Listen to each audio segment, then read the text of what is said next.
For the renegotiations, the Korean government has conducted economic studies and gathered public opinion. At an economic ministers meeting on Wednesday, the finance minister signaled the direction of those renegotiations. Kim Hae-sung with the details. Korea's national interest will be the top priority when it comes to renegotiating the Korea-US Free Trade Agreement. That's what Finance Minister Kim Dong-yeon said at an economic-related ministers' meeting Wednesday, insisting Seoul will reflect the interests of the country's industrial and agricultural sectors while taking the whole economy into consideration.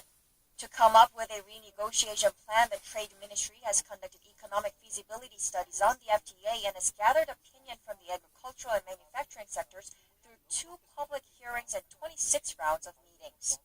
According to government data, Korea's trade surplus with the U.S. reached a peak of $25.8 billion in 2015, but it has been dropping since. It's expected to fall below the $20 billion mark by the end of this year, a low not seen since 2012. The Trade Ministry says the report will be submitted to the National Assembly this month, finalizing the last domestic legal process to start FTA renegotiations. This comes after the leaders of South Korea and the U.S. agreed to speed up the process of amending the trade pact during their summit in Seoul in early November. But to kickstart renegotiations, the Trump administration has to go through its own domestic process. It's required to send a letter notifying Congress that it intends to launch official talks 90 days before the start of renegotiations, hold public hearings, and disclose its goal. Kim Hae-sung, Arirang News. Representative Choi Kyung-hwan of the main opposition Liberty Korea Party, who also headed the finance ministry under the former Park Geun-hye government, appeared before prosecutors in Seoul this morning. Choi is facing allegations he received kickbacks from the National Intelligence Service in 2014 for taking some $90,000 in bribes in return for helping secure the intelligence agency's budget. Choi had delayed his initial schedule for summoning again on Tuesday, saying he had to attend a plenary session at the National Assembly for the budget vote. He also rebuffed previous calls from prosecutors last month, citing fairness of the judicial system. The International Olympic Committee has banned Russia from competing at next year's Pyeongchang Winter Olympics here in South Korea.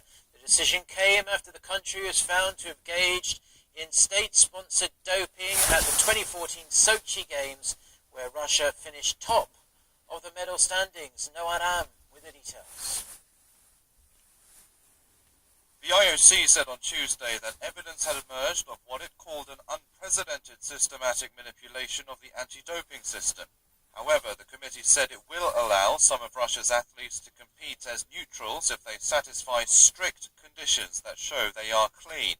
The IOC said they would participate under the tag of Olympic Athlete of Russia, which essentially means they will compete under a neutral flag. The blanket ban follows a probe into allegations of state-sponsored doping at the 2014 Sochi Games, allegations Moscow denies. The IOC also ordered Russia's Olympic Committee to pay $15 million to reimburse the IOC's costs of investigating the doping scandal. The ROC's president, Alexander Zhukov, has had his IOC membership suspended, and Moscow's deputy prime minister, Vitaly Mutko, has also been barred from attending any future Olympic Games.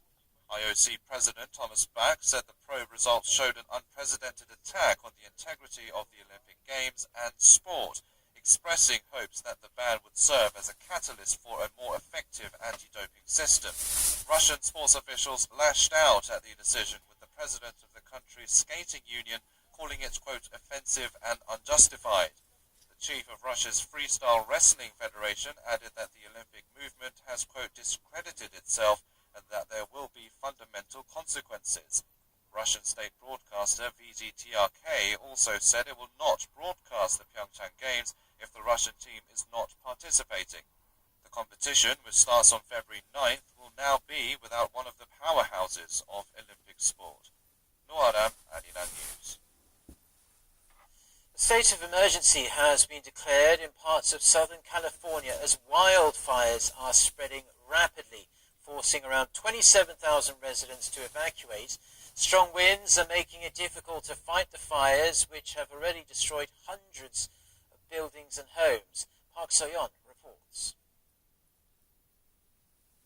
Only 8 weeks since California experienced its last wildfires, which killed 44 people in the northern part of the state, another set of wildfires have broken out, forcing tens of thousands of people to evacuate. The fast-moving fires have burned down large stretches of land in Southern California in a matter of hours. One of the fires started on December 4th local time near the small city of Santa Paula in Ventura County, northwest of Los Angeles. It is spreading quickly, fanned by gusts of up to 80 kilometers per hour. Approximately 27,000 people, including students of Thomas Aquinas College, have evacuated the area. Started as a small fire in Santa Paula, and it's grown to 45,000 acres. It was just exponential, huge growth because the winds, 50 mile an hour out of the east, were just pushing it and growing it very, very large very quickly. 3 more fires broke out on Tuesday in Los Angeles County and San Bernardino County. Wildfires are not typical in California at this time of the year, but Southern California's dry winds, which pick up speed as they blow west through California's canyons, have contributed to the spread of the fires.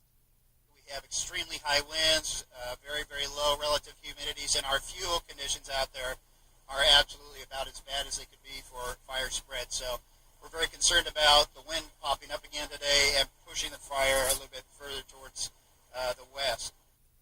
There haven't been any reports of deaths or serious injuries from the fires, but nearly 180,000 people in Ventura County have lost power,